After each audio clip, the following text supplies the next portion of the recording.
Hey y'all, just wanted to come to you with a little reminder. We're deep in the flu season and I wanted to just remind you about circles and scissors and how we use it in our home and how you can use it in yours.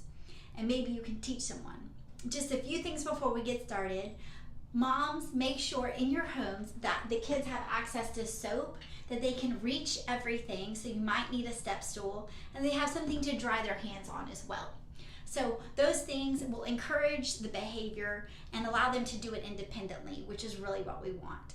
So we're going to start with soap and water. With circles and scissors hand washing. Whoop.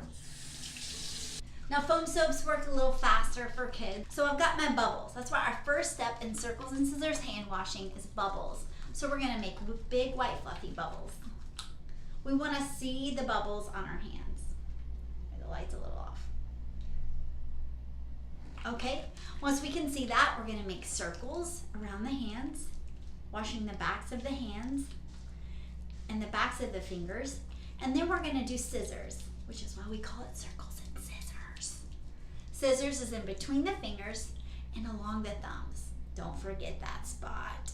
Okay, the next step is itchy palms, which washes our fingertips, our booger fingers, and those cell phone fingers, anything that we touch with our fingertips, right? So that is itchy palms. And the last step is ring around the wrist. We're gonna grab our wrist and turn. Good job washing the wrist. Now we're gonna do all 5 steps with soap on our hands, bubbles on our hands, and then we're gonna do the same thing in the water. That should get us the 20-30 seconds that's required for hand washing.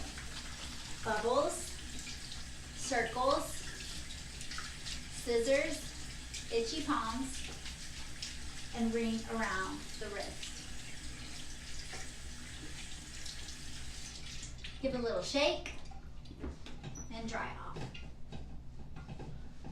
Now our hands are clean.